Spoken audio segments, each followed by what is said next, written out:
What's up, you guys? Quick question. Have any of you heard of invisible cake? If not, you're probably in the vast majority with the rest of us. I actually only discovered this at the beginning of this week, but I knew I had to try making it. Also called Gâteau invisible, with a really great French accent. Or not. This appears to be a cake from France that's recently gained some popularity in Japan, and I originally saw this posted on Tasty Japan, and I decided I had to try making it. You'll see where the invisible part of the cake comes in later. Now, I didn't just want to try Tasty's recipe and decide whether or not that was any good.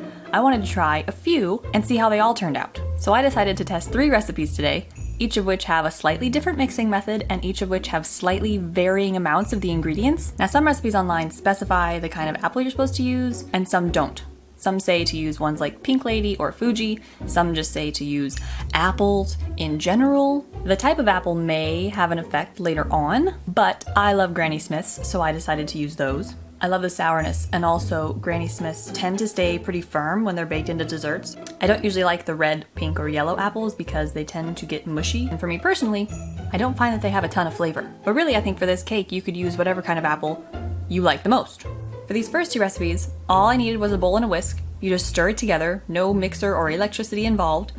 The main difference came with the order that you added the ingredients. One, you add the milk and the butter first, the other, you add the flour first. I wasn't sure if this was going to affect the texture of the cake in the end product, which is why I wanted to do both of these. There were also slight differences in the amount of the ingredients. One had a little bit more butter, one had a little bit more sugar, one had a little bit more egg, and that was just another difference that I wanted to test out. You can see the first one was definitely a lot quicker to come together because the flour was added at a later stage. It was a little bit easier to mix in, but in the end, it didn't seem to make too much of a difference in the texture of the batter.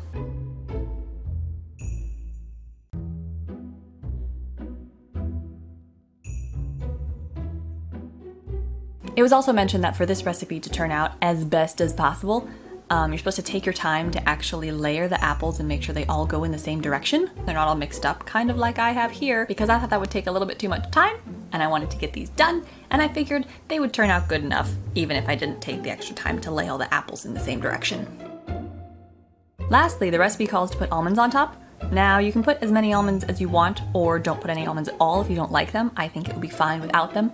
I really like toasted almonds, so I ended up putting a lot on. Now you can immediately see the difference between this cake and the other 2, because this one is made with an electric mixer. You're supposed to beat the eggs and the sugar until they're light and fluffy, which takes a few minutes, and I wasn't sure if that would dramatically affect the texture of the cake. It certainly can in other desserts, but in this particular recipe, since I've never used it before, I wasn't sure if it would make any kind of difference.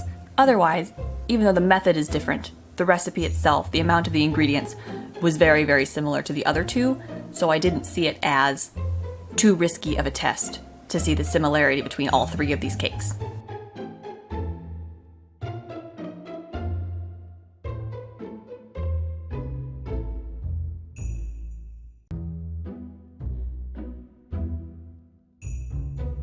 And in the end, even after beating this with an electric mixer, the texture of the batter and like the viscosity of it wasn't that dramatically different from the other 2 that I just mixed with a whisk.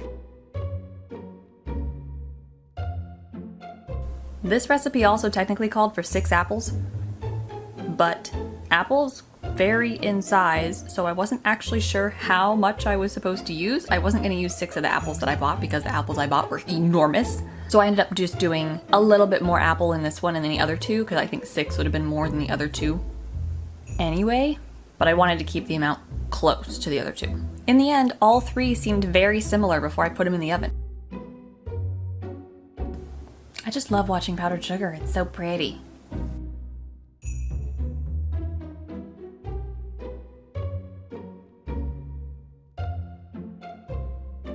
So here's where the invisible part of the cake comes in that the color of the apples and the color of the batter are so similar that the apples are supposed to become invisible after the cake is baked, so when you cut it open, you can't really tell that they're there.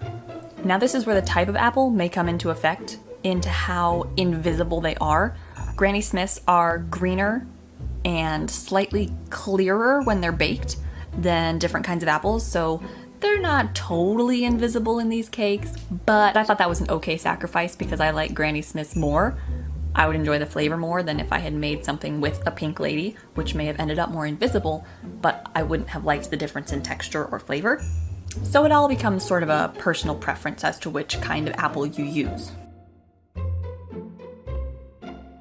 After trying all three and having a couple family members try all three, we decided that the recipe that we liked the most was actually the one from Tasty Japan. The cake itself is really super moist. It's not even really like sponge-like like a normal cake. It's more custardy, and the Tasty Japan one had a creamier consistency, whereas the one, for instance, that had more egg in it was definitely eggier, and we didn't like that texture as much, but there were no spices or extra flavors added to the Tasty Japan. And personally, I really liked the cinnamon that was in the third recipe. So I decided next time I make this, I will add cinnamon to the recipe, since there's none in the original recipe, and I really like the addition of the cinnamon. Gave it a little bit more depth instead of just being flour, butter, and sugar and apples, which isn't particularly interesting. And then, of course, every apple needs caramel sauce. I didn't actually use the caramel sauce recipe that came from the Tasty Japan recipe. I have my own caramel sauce recipe, and if you guys would like me to post that online, I can show you how I make it. It's super delicious. It is the best caramel sauce I've ever had in my life. So yeah, all recipes and links will be down below in the description. Subscribe if you'd like to see more videos like this, and I will see you guys next time. Bye!